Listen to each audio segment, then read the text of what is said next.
వరకు ఎలిమినేట్ అయిన పార్టిసిపెంట్స్ ఎవరెవరైతే ఉంటారో వాళ్ళ గురించి మీ అభిప్రాయం ఏంటి? ఫర్ ఎగ్జాంపుల్ సోనియా ఆకుల మధ్యలో ఎలిమినేట్ ఏమనిపించింది? అనిపించింది లేదు నాకు.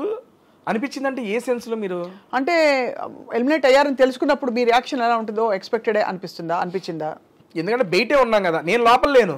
అప్పుడు లేదు తెలుసు, అప్పుడు మీరు బయట ఉన్నారు, బయట ఉన్నాం కాబట్టి బయట పరిస్థితులు చూస్తున్నాం కాబట్టి ఓట్ బ్యాంక్ ఎవరికి తక్కువ ఉంటుందని ఒక ఐడియా ఉంటుంది. ఎక్స్పెక్టెడ్ కదా సోనియా. కానీ ఇదంతా బేక్ బిలీవ్ కదా తేజ. అంటే ఇప్పుడు ఓట్ బ్యాంక్ అన్నది మీరు అన్నది బాగానే ఉంది. ఓట్ బ్యాంక్ తక్కువ ఉంటే మీరు మంచివారైనా మీకు కేపబుల్ వర్త్ ఉన్నా కూడా మీకు ఆటోమేటిక్గా అంటే ఎవరి సినిమా ఆడుతుందో వాళ్ళే బిగ్ బాస్ అవుతారండి, అంతే కదా? అది ఫేర్ అంటారా అన్ఫేర్ అంటారా? ఒకటండి, ఇప్పుడు బిగ్ బాస్ లాంటి షో జనాల మీద, జనాల యొక్క ఓటింగ్ మీద డిపెండ్ అయ్యి ఉంటుంది అని చెప్పినప్పుడు చెప్తున్నా, నాకన్నా తోపుగా ఆడేవాళ్ళు నాకన్నా ముందు వెళ్ళిపోయిన వాళ్ళు ఉన్నారు, ఐ యాక్సెప్ట్ ఇట్. అండ్ నాకన్నా తక్కువ ఆడేవాళ్ళు ఇంకా హౌస్లోనూ ఉన్నారు, ఐ యాక్సెప్ట్ ఇట్. కానీ అదే చెప్తున్నా, ఆడటం అంటే ఓన్లీ గేమ్లు ఆడటం కాదు. బిగ్ బాస్ లోపల అడుగుపెట్టిన దగ్గర నుంచి మనం చూసే చూపు, చెప్పే మాట, చేసే కవలికలో మనం గెస్చర్స్ ప్రతిదీ ఇంపార్టెంటే. ఏ పాయింట్ ఆఫ్ వ్యూలో ఏ మనిషి ఎలాగ జనాలకు నచ్చుతారో మనకు తెలియదు. వాళ్ళకి నచ్చినాలని మేము వీళ్ళని చూడాలి అనుకుంటున్న వాళ్ళని ఇంట్లో అడ్డు పెట్టుకుంటారు. ఇది అవసరం లేదురా మాకు అనగానే లాగి తీసి బయటేస్తారు, అంతే. జనాలకి ఎందుకు నచ్చుతామో మనకు తెలియదు, దానికి లాజిక్ లేదు, ఆల్గోరిథం లేదండి. మీరు మంచితనంగా ఉన్నా మీరు బోర్ కొట్టేయచ్చు, రెబెల్ గా రెక్లెస్ గా ఉన్నా కూడా మీరు బాగున్నారు నచ్చచ్చు. మీరులా ఉండడం ముఖ్యం, అంతే అంతే. నువ్వులాగుండు, అది జనాలకు నచ్చితే ఉంచుతారు, లేదా లాగి బయటేస్తారు. అయ్యో బయటేశారు కదా, అయ్యో నన్ను వేసారు ఏంద్రా బయట అనుకోకుండా దానివల్ల ఏమైనా నేర్చుకుంటే అది ఇంప్లిమెంట్ చేయి, లేదు నేను ఇంతే అంటే కంటిన్యూ చేయి, అంతే. తేజ, మొత్తం ఈ వ్యవహారంలో as your going through the whole thing, ఇంటిని మిస్ అయ్యి, మొబైల్ ఫోన్ ని మిస్ అయ్యి, ఫ్రెండ్స్ ని మిస్ అయిన సందర్భాలు వయసు వచ్చింది, ఫోన్లు మిస్లింగ్ ఏం ఉండవు మేడం, అంతేనా? హ్యాపీగా ఎంజాయ్ చేశా నేను. ఈ సీజన్ 8 కన్నా సీజన్ 7 దారుణంగా ఎంజాయ్ చేశా. ఎందుకంటే ఫస్ట్ టైం ఎంట్రీ కదా లోపలికి, ఇల్లు వాళ్ళందరూ కొత్త. ఎలా ఉంటుంది లోపల ఇల్లు? బ్రహ్మాండంగా ఉండదు అన్ని. సో నేను ఎప్పుడు టీవీలో చూస్తాం కదా, ఎందుకంటే నాలాంటి వాడికి బిగ్ బాస్ అవకాశం రావడం అనేది నేను ఒక అదృష్టంగా భావిస్తా. అది నేనేంటండి యూట్యూబ్లో వీడియోలు చేసుకునేవాడిని, జాబ్ సాయంత్రం వెళ్ళి జాబ్ చేసుకొని రాత్రి వీడియోలు చేసుకొని చూసుకునేవాడిని. అరే యూట్యూబర్ గాడివి, నీకు కూడా బిగ్ బాస్ ఛాన్స్ వచ్చిందే అని నేనే 2-3 సార్లు గిల్లుకున్నా ఫస్ట్ టైం వచ్చినప్పుడు. ఎందుకంటే సీజన్ 4, 5 నేను ఇంట్లో కూర్చొని మా అమ్మలతో చూసేవాడిని, అమ్మ నేను చూసేవాడిని. మా నాన్నకి ఇష్టం లేదు, అరే కొట్టుకుంటా ఉంటారు దాన్ని చూస్తాం ఏంట్రా అనేవాడు. సర్లే ఏదో ఫ్యామిలీ వీక్ వచ్చింది, ఫ్యామిలీ వీక్ వచ్చినప్పుడు నేను మా అమ్మతో, అమ్మ నేను అలా వెళ్తే బిగ్ బాస్కి నువ్వు వస్తావా ఫ్యామిలీ వీక్లో అంటే, మా నాన్న నవ్వేవాడు పక్కన నుంచి. ఏది నవ్వుతున్నావు అంటే, నిన్ను పిలవటం మీ అమ్మ రావడం సరిపోయింది, ఇద్దరికిద్దరు కట్టేసి పడుకోండి అనేవాడు. సరదాగా సాగిపోయింది. అటువంటిది 4 years తిరిగేపాటికి 3 years అయ్యేపాటికి నిజంగా నేను బిగ్ బాస్ హౌస్లో ఉన్నా. అదే కదా, డబ్బులు బాగా ఇచ్చారా? మంచిగానే ఇచ్చారండి, ఐఎమ్ వెరీ సాటిస్ఫైడ్. మనకి వర్త్ వాళ్ళు ఇచ్చిన దానికి. డబ్బులన్నీ ఏం చేశారు తేజ? వారానికి ఇంత అని చెప్పిస్తారు అందరికి? అవునండి, ఈ వీక్లీ పేమెంట్స్ ఉంటాయి. నా ఫస్ట్ దానితో మా ఫాదర్ కొన్ని లోన్స్ ఉంటే మా ఫాదర్కి ఇచ్చేసాను. ఎంత బంగారం నిజంగా మీరు అసలు. అవి టేక్ కేర్ చేశాను. అండ్ ఇప్పుడు సెకండ్ వచ్చే దాంట్లో మా హౌస్లో కూడా చెప్పాను, మా పెద్దమ్మ వాళ్ళ అబ్బాయికి కిడ్నీ ట్రాన్స్ప్లాంటేషన్ ఆపరేషన్ ఉంది, నాకు తోచినంత వచ్చిన దాంట్లో ఇవ్వాలి అని చెప్పి దాన్ని ఒకటి పెట్టుకున్న పక్కన. ఈ రెండింటికి అయితే దాన్ని ప్రజెంట్ ఉపయోగిస్తున్నాం, అంతే. ఎందుకంటే నాకు కూడా మేడం బిగ్ బాస్ సీజన్ 8 అనేది నాకు ఎక్స్ట్రా ఆపర్చునిటీ. అవును కదా, ఆ ఎక్స్ట్రా ఆపర్చునిటీలో నేను ఇక్కడ అమౌంట్ చూడాల, నేను అక్కడ మిస్ చేసుకుందా మా అమ్మని మిస్ చేసా, అమ్మని తీసుకొచ్చేయాలి. దాని తర్వాత వచ్చే అమౌంట్ అదంతా దానికి వాడుకుందాం, కానీ అది నాకు ఎక్స్ట్రా బోనస్. అవును. అండ్ బిగ్ బాస్ ఇచ్చిన పేరు వల్ల నేను ఓపెన్గా చెప్తున్నా, నేను మంచిగానే ఉన్నాను, నా యూట్యూబ్ ఛానల్ మంచిగా ఉంది. నేను ఇరానీ నవాబ్స్ అని నా కొత్త ఫ్రాంచైజీ ఒకటి పెట్టుకున్నాను, 22 బ్రాంచెస్ ఓపెన్ చేసుకున్నాను, దాంట్లో అది మంచిగా నడుస్తుంది. దేవుడి దయ వల్ల సినిమాలు వస్తున్నాయి, మంచిగా ఈవెంట్లు చేసుకుంటున్నాను. అందుకని బిగ్ బాస్ ద్వారా వచ్చిన అమౌంట్ నాకు దాన్ని యూజ్ చేసుకుంటా, నేను ఇవి కాపాడుకుంటే చాలు నాకు. ఇరానీ నవాబ్స్లో ఏమేమి చేస్తారు? ఇరానీ నవాబ్స్ అనేది బేసిక్గా tea franchise madam. Tea franchise నా ఫ్రెండ్స్తో ఇద్దరితో కలిసి స్టార్ట్ చేశాను. అది స్టార్ట్ చేసి నేను బిగ్ బాస్ హౌస్లోకి వెళ్ళేవాడికి 15 బ్రాంచెస్ అయినాయి. ఇప్పుడు బయటకు వచ్చేవాడికి ఆల్మోస్ట్ 20-25 బ్రాంచెస్. అంటే ఇప్పుడు నేను బ్రాంచ్ పెట్టుకోవాలనుకోండి ఇరానీ నవాబ్స్ అని, మీ దగ్గర రెసిపీస్, మీ దగ్గర ఫ్రాంచైజ్ కొనుక్కోవాలి. అవును, ఎంటైర్ ఎక్విప్మెంట్ మేమే ఇస్తాం. మీరు ఇలాంటి ఒకటి క్లోజ్డ్ ఎన్విరాన్మెంట్ రూమ్ ఏదైనా ఇచ్చినా, లేదా మీరు డబ్బు ఏదైనా పెట్టుకున్నా దాంట్లో మొత్తం సెటప్ నేనే చేస్తాను. నేనే చేసి దానికి సంబంధించిన మీకు ఇంగ్రీడియంట్స్ కానీ మొత్తం మేమే ఇస్తాం, కిచెన్ ఎక్విప్మెంట్తో సహా ఎవ్రీథింగ్. చాలా బాగుంటుందా మీ టీ? బ్రహ్మాండంగా. Irani nawabs great. ఇప్పుడు దాకా పెట్టిన వాళ్ళందరూ ఆల్మోస్ట్ ఒక 2 to 3 monthsలోనే ఆ బ్రేక్ ఈవెన్ క్రాస్ అయిపోయారు. అవునా? ఏంటి స్పెషల్ చెప్పండి. ఇరానీ చాయ్ స్పెషల్ దాంట్లో. అదే ఏంటి ఆ స్పెషల్, ఆ రెసిపీ ఏమిటి చెప్పరా? రెసిపీ ఎట్లా చెబుతామండి, భలే కొన్నారే. ఏదో చెప్తే మేము కూడా రెసిపీ చెప్పేదేలే. పోనీ ఎప్పుడైనా వస్తే చాయ్ తాగిస్తారా? హ్యాపీగా తాగిస్తాను. అది చాయ్తో పాటు ఇంకా ఏమేమి ఉన్నాయి అక్కడ మేడం? అది బేసిక్గా ఇరానీ చాయ్ని పెట్టుకున్నాం. దాంతోపాటు మీరు బేసిక్గా ఇంకా ఏమైనా యాడ్ చేసుకోవచ్చు. కొన్ని ఫ్రాంచైజీస్ ఏమైందంటే మాకు మీరు అమ్ముకున్న దాంట్లో రాయల్టీ ఇవ్వాలి అయ్యి అంటారు. మా దగ్గర రాయల్టీ లేదు, 1 time ఇన్వెస్ట్మెంట్, దట్స్ ఇట్. ఇంకా ప్రతిసారి మీరు మీరు అమ్ముకున్న దాంట్లో రాయల్టీ ఇవ్వాల్సిన పని లేదు. ఇప్పుడు మీరు ఇన్నే పెట్టుకున్నారు, ఎక్స్ట్రా పెట్టుకుంటారంటే ఎక్స్ట్రా ఎందుకు పెట్టుకుంటారు, మాకు ఇవ్వాలి, దాంట్లో రాయల్టీ అంటారు. ఏమి లే, మేము టీతో పాటు సమోసా స్నాక్ ఐటమ్స్ అవి ఉంటాయి, లేదా లస్సీలు వీటికి సంబంధించిన అవి ఉంటాయి. వాటిలో కూడా బిర్యానీస్ పెట్టుకున్న బ్రాంచెస్ కూడా ఉన్నాయి. రీసెంట్గా ఇక్కడ మనకి గోకుల్ ఫ్లాట్స్ దగ్గర ఓపెన్ చేశారు. ఎంటైర్ టిఫిన్స్ దగ్గర నుంచి బిర్యానీస్ దాకా మొత్తం ఉన్నాయి. సో మొత్తానికి మీ ప్రయాణం ఏదో ఆహారంతో కొనసాగుతుంది. టోటల్ ఫుడీ మ్యాన్ రియలీ కదా. అనుకోకుండా మేడం, సీరియస్లీ ఎక్స్పెక్ట్ చేయలేదు. సరదాగా నాకంటూ ఒక యూనిక్ ఐడెంటిటీ చేద్దామని చెప్పి నేనేదో క్రియేట్ చేసుకున్నా, జనాలు ఆదరించారు, తీసుకొచ్చి మీ ముందు కూర్చోబెట్టారు ఇక్కడ. అండ్ పేరెంట్స్ చాలా సపోర్ట్ చేసినట్టు అనిపిస్తున్నారు మీ మొత్తం. యాక్చువల్గా parents supporting in the sense భయం ఉంటుందండి వాళ్ళకి. మిడిల్ క్లాస్ ఫ్యామిలీ, ఎంటెక్ దాకా చేసుకున్నా, ఎంటెక్లోనే క్యాంపస్ ప్లేస్మెంట్ వచ్చింది నాకు. క్యాంపస్ ప్లేస్మెంట్ వచ్చినప్పుడు నేను ఈ సినిమాలో జబర్దస్త్లో లేడీ గడపలో వేస్తుంటా కదా, మా నాన్నకు నచ్చేది కాదు. మా నాన్న మా ఫ్రెండ్స్ అడిగే, వాళ్ళ ఫ్రెండ్స్, ఏంది సీను మీ వాడితో నువ్వు అవి చేపిస్తున్నావు, జాబ్ చేసుకున్నాడు. మా నాన్నకు అది ఉండిపోయేది. మిడిల్ క్లాస్ ఫాదర్ ఎప్పుడైనా ఆలోచనలు ఉంటాయి. ఇప్పుడు ఈ లాస్ట్ 2-3 months నుండి మా నాన్నకు ధైర్యం వచ్చింది, పర్లేదు వీడు ఏదో ఒకటి చేసుకోగలడు అని. లాస్ట్ సీజన్ బిగ్ బాస్ అప్పుడు కూడా ఆఫీస్కి ఎప్పుడు పోతా అని అడిగేవాడు.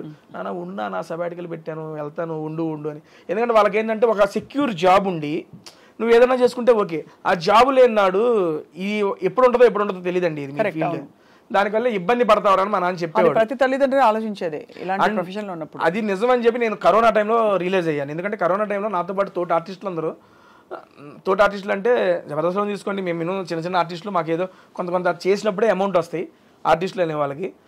అండ్ కరోనా టైంలో ఒక 3 to 4 months వర్క్ లేకపోతే చాలా ఇబ్బందులు పడ్డారు. నేను సాఫ్ట్వేర్ జాబ్ ఇంట్లో కూర్చొని నొక్కితే నెల డబ్బులు పడినాయి. అప్పుడు రిలీజ్ అయ్యా, మా నాన్న ఎందుకు చెబుతున్నాడా అనేది అప్పుడు రిలీజ్ అయ్యా. అప్పుడు నిశ్చయించుకున్నా జాబ్ వదలకూడదని. కానీ అనివార్య కారణాల వల్ల కుదరకపోవడం వల్ల అది వదిలేసి ఇంకా ఎంతే రీఫీల్డే పట్టేసుకున్నా. ఇప్పుడు మొత్తం మీడియాలోకి వచ్చేసారు. డిజిటల్ మీడియా, అక్కడ ఇరానీ నవాబ్స్ ఒకవైపు, ఇంకోవైపు మీ టేస్టీ తేజ తాలూకు నడుస్తూనే ఉన్నాయి. యూట్యూబ్ ఏంటి స్థిరంగా రెవెన్యూ వస్తుందా మీకు? మంచిగానే వస్తుంది మేడం. నెలకి ఎన్ని ఇంటర్వ్యూలు చేస్తారు? జస్ట్ 4 అమ్మా, వీక్లీ 1. అంతేనా? అంతే, ఒకటే 4 ప్రమోషన్స్, 4 మూవీస్. ఇప్పుడు మూవీస్ ఎక్కువైనాయి అనుకోండి, వారానికి 2 పడతాయి. ఒక నెలలో 10 వీడియోలు చేసినవి కూడా ఉన్నాయి. మూవీ రిలీజులు బట్టి చెప్పాక ఆల్మోస్ట్ 80 to 90 మూవీ ప్రమోషన్స్ చేసాం. అంతే, చాలా స్పెషల్గా ఉండుంటాయి మీ కాన్వర్జేషన్స్. ఎందుకంటే 100 మంది వాళ్ళ కూర్చుని ఇంటర్వ్యూలు కొట్టేస్తున్నారు. కానీ తేజకి అంత మనకి వ్యూస్ వస్తున్నాయంటే కారణం ఏంటి తేజ?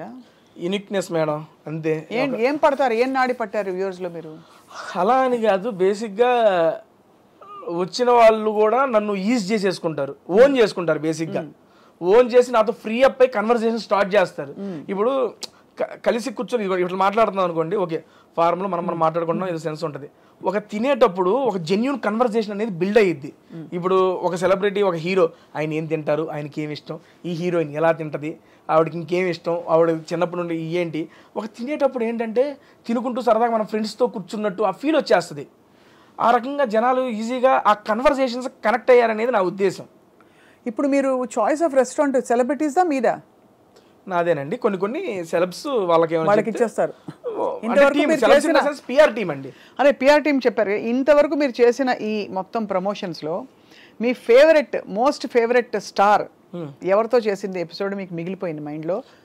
ఎందుకు అంటే 1-2 చెప్పడం అంటే కష్టంలే, కానీ నాతో పాటు జనాలకు కూడా బీభత్సంగా నచ్చిన వీడియోలు 3 ఉన్నాయండి.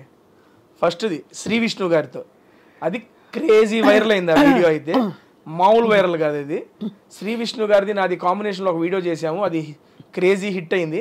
సార్ నెక్స్ట్ మూవీ ప్రమోషన్కి కూడా అదే మూవీని, ఆ వీడియోని మా ఇద్దరిది క్రాప్ చేసి అది కూడా ప్రమోషన్స్కి వాడేసుకున్నారు. అండ్ రీసెంట్గా వెళ్ళేటప్పుడు ఇంకో వీడియో చేసి 2 million వ్యూస్ దాటేసినాయి.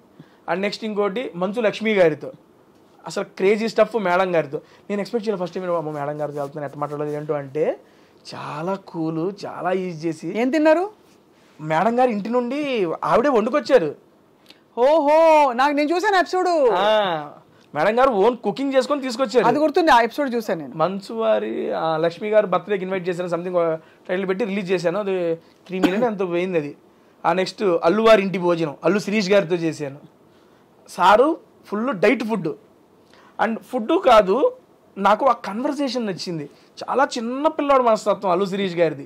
అండ్ అప్పుడు దాకా మనం స్టేజ్ మీద అట్లా అట్లా చూస్తాం, కానీ మాట్లాడుతున్నప్పుడు ఆ కన్వర్సేషన్ అప్పుడు అరే ఏంట్రా ఇంత ప్యూర్ ఫామ్గా ఉన్నారనిపిస్తుంది. నాతో పాటు జనాలకి అదే అనిపించింది. నెక్స్ట్ లెవెల్లో వెళ్ళి ఆ వీడియోస్ అన్ని నాకు పర్సనల్గా ఈ 3 వీడియోస్ చాలా ఇష్టం. ప్రిపేర్ అవుతారా తేజ? ఫ్లోనే అండి అంతా. కాకపోతే సినిమా గురించి కొంచెం తెలుసుకుంటాను, అది ఓకే. బట్ లేకపోతే మీరు చిన్నప్పుడు 8వ తరగతిలో ఉన్నప్పుడు మీ పక్కింట్లో సో అండ్ సో ఉండేది, అలాంటి ప్రిపరేషన్ చేయరు? లైట్ మనకి ఎవరు చెబుతారండి అయ్యన్న అసలు? అందరూ వచ్చేది అప్పుడు స్టార్లు 1 గంట టైం ఇస్తారు, కూర్చొని మాట్లాడేయాలి ఆ ఫ్లోలో. సింపుల్ గా చెప్పాలంటే నోరు పెట్టి బతికేస్తున్నారు మీరు, అంతే. వాక్చాతుర్యం ఎక్కడ నోరు పెట్టి నోట్లో పెట్టి, అదే అంతే కదా. అంతే మేడం. మీరు ప్రాపర్ ఎక్కడ తేజ? తెనాలండి, తెనాలి దగ్గర చినపరిమి. బేసిక్గా తెనాలికి ఒక 5 kilometers దూరం చినపరిమి అనే గ్రామం. దాంట్లోనే ఇక మొత్తం బర్త్ చదువుకోవడం అంతా అక్కడే. ఒక 10th class అప్పుడు తెనాలి షిఫ్ట్ అయ్యాం. బట్ ఇప్పటికి మా నాయనమ్మ తాతయ్య అందరూ తెనాల్లోనే ఉంటారు. చినపరిమిలో ఉంటారు. మీ తెనాలి మా తెనాలి అంతే. తెనాలి దగ్గర కాబట్టి తెనాలి అనేది అందరికి తెలుసు కాబట్టి తెనాలి అని చెప్పాం. చినపరిమిలో ఉంటాము. నాగార్జున గారిని కలిసినప్పుడు ఏమనిపించింది తేజ? ఫస్ట్ టైము ఇంత పెద్ద స్టార్ని కలుస్తున్నానని నేను ఒరే ఏంట్రా, ఎందుకంటే వాళ్ళందరూ టీవీల్లో లేకపోతే ఏమైనా ఈవెంట్లో స్టేజ్ మీద వస్తే దేవదాసు కన్వెన్షన్లో జరిగినప్పుడు వెళ్ళి సార్ని చూసి వచ్చిన నేను. అటువంటిది ఈరోజు స్టార్ పక్కన నుంచొని బిగ్ బాస్లో స్టేజ్ మీద ఆయన మీద మాటరా ఏంద్రా ఇది తేజ కానీ అవ్వ ఏం జాతకం అనేది ఆ సెన్స్లోనే ఉన్నా. Shocking, excitement, happiness. ఆయన ఎలా స్పందించారు మీ పట్ల? బీభత్సంగా. సో అసలు ఆయన ఎంత కూల్ అండి బాబు, మామూలు కూల్ కాదు ఆయన. అండ్ నాకు ఒక్కొక్కసారి అనిపించింది ఊరికినే స్టార్లు అయిపోరు. అండ్ నాగార్జున గారు కింగ్ అంటానికి నా దగ్గర ఒక ఎగ్జాంపుల్ కూడా ఉంది. లాస్ట్ సీజన్లో నేను మా అమ్మగారిని మిస్ అయిపోయాను, కలవలే, ఇంట్లోకి తీసుకురాకపోయినా బాధపడ్డానా. నేను స్టేజ్ మీద రంగాలి సార్ అదే అన్నారు, తేజ అంతా బాగుంది అమ్మగారు రాలేదని నువ్వు ఫీల్ అవుతున్నావు కదా అంటే, అవును సార్ అది ఒక్కటే బాధ నాకు ఉందంటే, నీకే కాదు తేజ అది నాకు కూడా ఉంది, దీనికన్నా మంచి ఆపర్చునిటీ ఏమో వచ్చిద్దేమో, అప్పుడు కలుద్దులే, అప్పుడు నీకు అవకాశం వచ్చిద్దేమో మీ అమ్మగారిని చూపించుకోవడానికి అని. అక్కడ కన్వర్సేషన్ కట్ అయిపోయింది. కట్ చేస్తే మనం ఉగాది ఈవెంట్ అప్పుడు అమ్మగారు హైదరాబాద్ వచ్చి ఒక ఈవెంట్ చేస్తున్నాం, టీవీ షో చేస్తున్నప్పుడు ఇలా మా టీవీ వాళ్ళు ఇంటిమేట్ చేశారు నాగార్జున గారికి, ఇలా తేజ గారు మదర్ వచ్చారు అది అంటే, సరే నేను వచ్చి కలుస్తానని. ఆయనకు వర్క్ ఓన్లీ జస్ట్ మమ్మల్ని కలవడానికి ఇంటి నుంచి రెడీ అయ్యి అన్నపూర్ణ స్టూడియోకి వచ్చి మా అమ్మను పర్సనల్గా కలిసి, అమ్మకి చెప్పదు సడన్గా వస్తానని చెప్పి నేను అమ్మ మాట్లాడుతున్నప్పుడు వెనక నుండి వచ్చారు నాగార్జున గారు. వచ్చి హాయమ్మ లక్ష్మి గారు బాగున్నారని వెనక చూసి మా అమ్మ షాకు, హ్యాపీనెస్. ఇది జరిగింది, ఇట్స్ హ్యాపెండ్. రే నాగార్జున గారు రా అంటే, నీకోసం వచ్చారమ్మా అంటే కూర్చోబెట్టి మా అమ్మతో ప్రశాంతంగా మాట్లాడి ఒక 10 minutes, ఓకే అమ్మ లక్ష్మి గారు వెళ్ళొస్తాను, నెక్స్ట్ టైం మేము బాగా వంట చేస్తామని మేము ఆడి చెప్పాడు, నెక్స్ట్ టైం నువ్వు ఏమైనా చేసి నాకు పంపి నేను టేస్ట్ చేయాలని అంటే, సరే సార్ అంది. సీజన్ 8లో అవకాశం వచ్చినప్పుడు మా అమ్మ పాల తాలికలు తీసుకొచ్చింది, అది తీసుకెళ్ళి సారుకి పెడితే తిని పేరు గుర్తు పెట్టుకొని, లక్ష్మి గారు ఆ రోజు అడిగాను ఈరోజు చేసి పెట్టారు థ్యాంక్ యూ అండి అని చెప్పి స్టేజ్ మీద థ్యాంక్స్ చెబుతారు సార్. బాబా కింగ్ అండి అసలు. ఆయనకి ఏం అవసరం సార్, మా అమ్మగారిని కలవడానికి ఆయనకి ఏం అవసరం? కలవకపోయినా కూడా షో నడుస్తుంది, ఆయన జీవితం బాగుంటుంది. కానీ ఉంటుంది ఏంటంటే ఆయన మంచి మనసు అలా చూపించారు. నేను అది అమ్మగారిని తీసుకురావడం అంటే అంత గౌరవిస్తారు. నాకు ఉండిపోయింది అది అనేది ఆయన గ్రహించి, అరే తేజగాడు అది ఫీల్ అయ్యాడు. ఆయన ఏమనుకున్నారో నాకు సెకండరీ. వచ్చి నేను మా అమ్మ ఇటు తిరిగి మాట్లాడుతున్నాం, అటు ఇటు వెనక నుండి వచ్చి నాకు చెప్పారు వస్తారని చెప్పారు, అమ్మకి చెప్పొద్దని చెప్పారు. సడన్గా వచ్చి లక్ష్మి గారు బాగున్నారని ఆ రియాక్షన్ అది చూడంగానే మామూలుగా అనిపించలే అసలు. అది నాకు అది one of the memorable moment అంతే ఆయనతో. ఎంతసేపట్లో అట్లీస్ట్ 10 సార్లు అమ్మ పేరు చెప్పారు. ఎందుకు అమ్మ అంటే అంత ఇష్టం? అమ్మ అంటే అందరికీ ఇష్టమే, కానీ మీకు ఎందుకు అంత స్పెషల్గా ఇష్టం అమ్మ అంటే? స్పెషల్గా ఇష్టం అనేది ఏం లేదండి, అంతే. అమ్మ అంటే అదొక ఎమోషను, ఇష్టం అంతే.